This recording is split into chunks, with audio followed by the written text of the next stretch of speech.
Halo teman-teman, kembali lagi bersama saya Sains di Science Education Channel.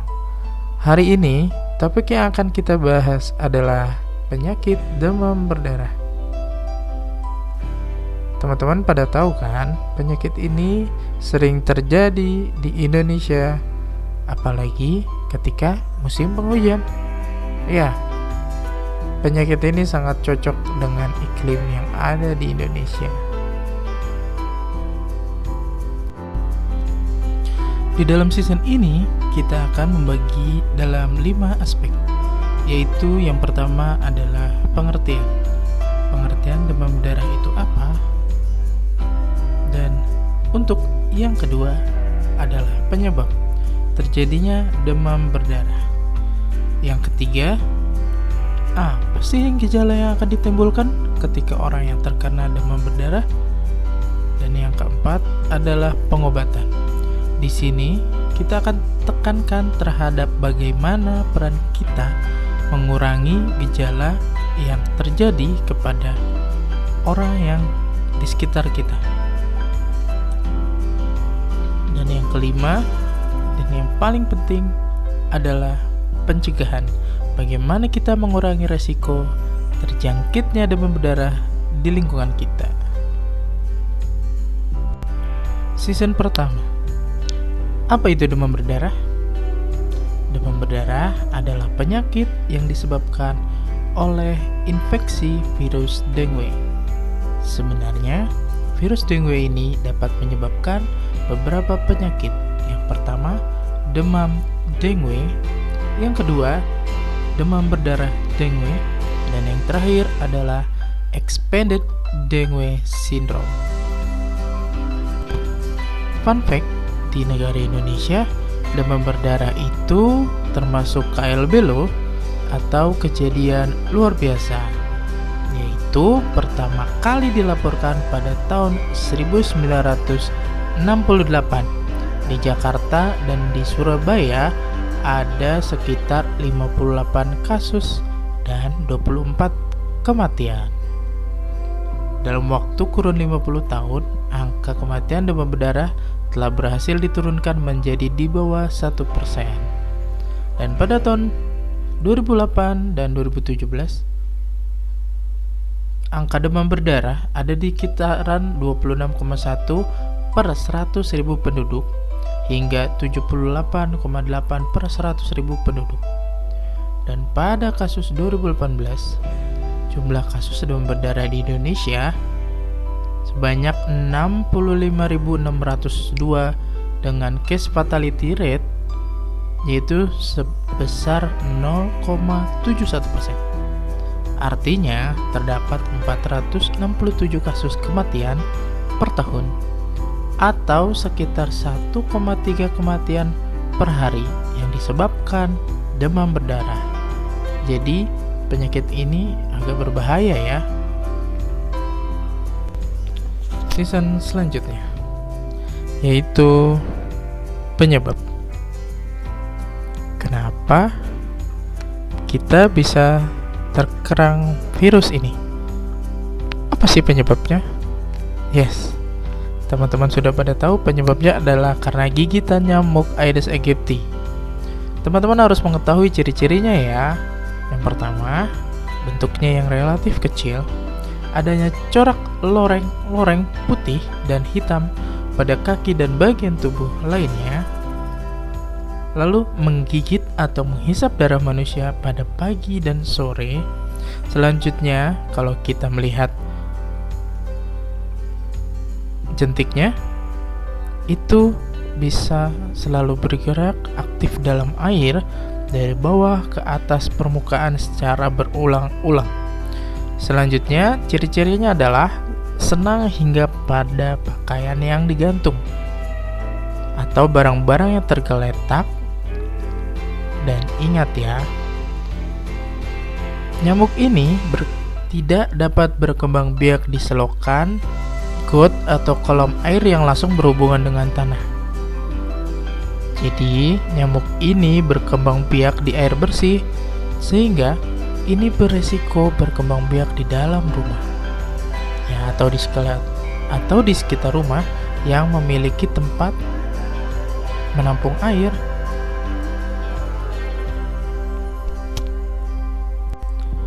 Ini adalah beberapa gambar dari siklus hidup nyamuk, dari telur berubah larva menjadi pupa dan jadi nyamuk dewasa. Nah, ini ada siklus penularan demam berdarah ya.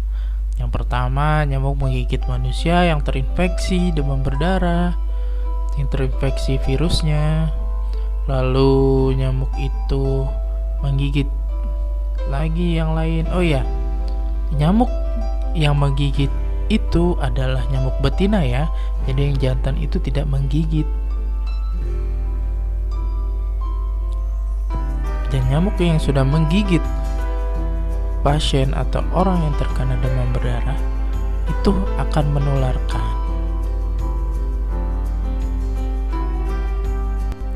Oke, sekarang kita sudah tahu penyebabnya, kita sudah tahu pengertiannya, dan sekarang ini adalah bagaimana ciri-ciri orang yang terkena gejala demam berdarah. Ketika orang memiliki atau terjangkit virus dengue ini memiliki ciri-ciri, yaitu yang paling khas adalah siklus pelana kuda. Pada hari pertama sampai hari ketiga, orang mengalami demam yang sangat tinggi, bisa di atas 40 derajat. Oh ya, untuk teman-teman tahu, normalnya manusia itu adalah 36 sampai 37 derajat Celcius. Nah, di fase ini demam mendadak tinggi, disertai berbagai gejala yang akan muncul ya. Nah, di fase kedua, di dalam hari 4-5 ini adalah fase kritis. Tapi banyak sekali teman-teman yang terkecoh di sini. Karena di fase 4-5 hari ini demam itu turun. Jadi mengira itu sudah sembuh. Sebenarnya fase ini yang adalah fase-fase kritis dan dapat mengakibatkan shock syndrome dengue fever ini. Jadi harus hati-hati ya. Kalau misalkan teman-teman mau tahu shock syndrome ini apa, tolong di komen ya. Oke, selanjutnya adalah di hari ke-6 sampai hari ke-7. Nah, di sini adalah fase penyembuhan. Demam memang kembali tinggi, tapi di sini adalah reaksi tubuh membentuk antibodi dalam mengatasi virus ini. Nah, adapun gejala awal yang tadi untuk fase 1 hari pertama sampai hari ketiga itu bisa terjadi mual-mual, tampak lemah dan letih lesu. Nah, ini yang sering terjadi, yaitu bintik-bintik merah pada kulit. Nah, ketika di fase kritis atau di fase 4-5 hari ini bisa sering terjadi perdarahan atau mimisan, muntah-muntah, bisa muntah darah atau BAB darah. Sehingga ketika sudah mengalami hal tersebut, kita harus cepat-cepat dibawa ke rumah sakit. Nah, bagaimana sih cara penanganannya bila orang di rumah atau sahabat kita mengalami demam berdarah atau mengalami ciri-ciri yang tadi? Hal yang sangat harus diperhatikan dalam penderita demam berdarah adalah cairan. Yaps, kita harus memberikan dia banyak minum air putih. Nah, ketika minum air putih banyak, sudah terpenuhi, lalu gejala yang akan terjadi biasanya adalah demam. Nah, kita harus mengompresnya dengan air hangat. Kenapa sih air hangat? Kenapa nggak air dingin? Kalau mau tahu lebih lanjut, boleh komen lagi ya. Oke, selanjutnya ketika tidak turun atau mau lebih cepat, kita bisa memberikan obat penurun panas yang ada dijual bebas di warung-warung atau di toko obat. Kita bisa memberikan contohnya paracetamol, panadol, dan lain-lain. Banyak sekali merek obat-obat penurun panas. Selanjutnya kita bisa memakai semprotan nyamuk, terus bisa memakai lotion anti nyamuk. Kita juga bisa menghindari berpergian ke daerah endemik demam berdarah.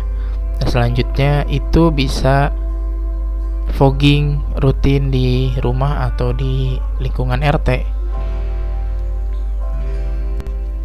Selanjutnya di season terakhir ini kan kita sudah mengerti pengertian dari demam berdarah, apa sih yang jadi penyebab demam berdarah, bagaimana gejala yang ditimbulkan oleh penderita demam berdarah, dan bagaimana kita menyikapi atau pertolongan pertama pada penderita demam berdarah yang ada di lingkungan sekitar kita. Sebenarnya yang paling penting dari season ini adalah yang paling terakhir ini, yaitu pencegahan. Yap, pencegahan. Ini harus ditekankan kepada teman-teman kita, dan pemerintah sebenarnya sudah banyak program yang dilakukan, tetapi ya kita kurang mematuhinya, dan saya akan mengulas lagi bagaimana cara pencegahannya.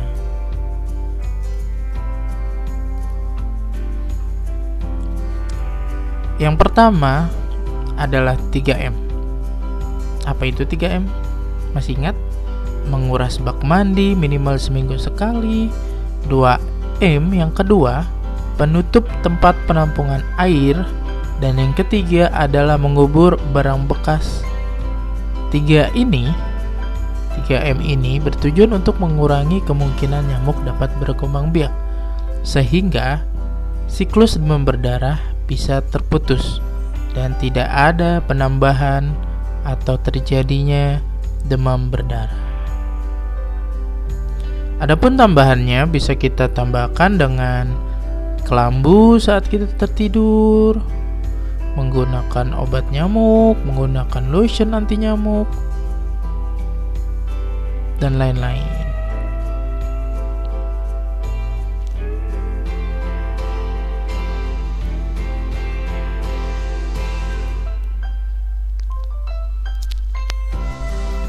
Oke, di slide-slide ini kita bisa melihat pamflet-pamflet atau pemberitahuan-pemberitahuan yang telah di-share oleh pemerintah Indonesia dari Kemenkes RI, bagaimana aware-nya pemerintah terhadap demam berdarah ini. Oke, kita lihat di slide ini. Indonesia waspada demam berdarah. Hampir seluruh wilayah di Indonesia berpotensi adanya demam berdarah, dengue. Virus penyebab DBD ini dipengaruhi oleh lingkungan. Pada saat musim hujan, populasi yang sangat bertambah karena adanya genangan air di lingkungan yang menyebabkan telur nyamuk yang mengering saat musim kemarau berkembang biak menjadi jentik atau larva, selanjutnya menjadi nyamuk dewasa. Harus diingat ya, masih ingat nih.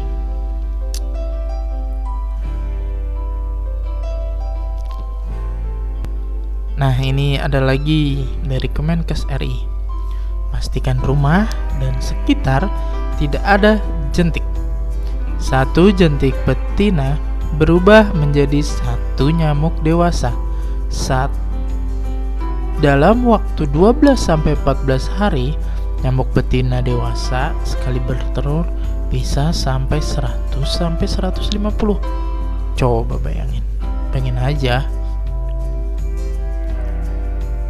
Oh iya, yang tadi, gigitan nyamuk Aedes aegypti ini biasanya terjadi pada pagi hari jam 9 sampai jam 10 atau sore jam 3 sampai jam 4 sore. Nah, ini ada pamflet PSN nih, pemberantasan sarang nyamuk dari Kemenkes RI. Dan harus tepat sasaran dan fokus. Apa sih sasarannya? Sasarannya itu adalah air yang tidak terhubung atau tidak berhubungan langsung dengan tanah. Jangan salah sasaran dalam melakukan PSN atau pemberantasan sarang nyamuk. Bukan memotong pohon, bersih-bersih rumput, menata bunga-bunga, dan lain-lain. Karena jentik tidak bersarang di rerumputan. Mari gotong royong menjalankan PSN. Tahukah Healthies? Gerakan serentak kerja bakti atau PSN di rumah dan sekitarnya, salah satunya dengan memperhatikan beberapa hal berikut ini. Yang pertama, bak mandi atau toilet. Yang kedua, tempat penampungan air. Yang ketiga, air jebakan semut atau kaki meja. Yang keempat, air pembuangan kulkas yang di belakang tuh biasanya. Yang kelima, tempat minum burung yang jarang diganti, bisa berisiko untuk menelurkan nyamuk. 6. Di pot bunga. 7. Dispenser air minum atau wadah limpahan airnya. 8. Barang bekas di sekitar rumah seperti ban, kaleng, batok, tempurung kelapa, botol, gelas air mineral, potongan bambu, semua tempat yang bisa menampung air. Jadi harus dihilangkan. Di sini ada beberapa slide pamflet yang dikeluarkan Kemenkes RI. Bagaimana pentingnya mencegah DBD. Kita bisa lihat sendiri ya. Ini slide-slide-nya.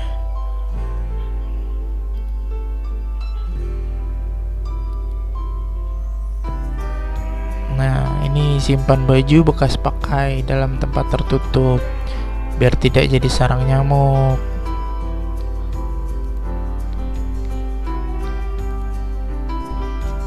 Nah, ternyata ada loh tanaman untuk mengusir nyamuk.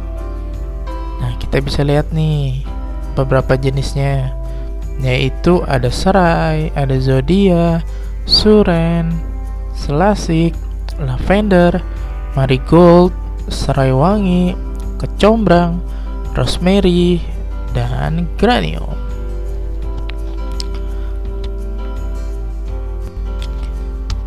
Oke, kita sudah di slide terakhir. Terima kasih buat teman-teman yang sudah mendengarkan education season ini. Semoga bisa terhindar dari segala penyakit dan mara bahaya. Tetap sehat, tetap semangat. Jangan lupa subscribe. Terima kasih.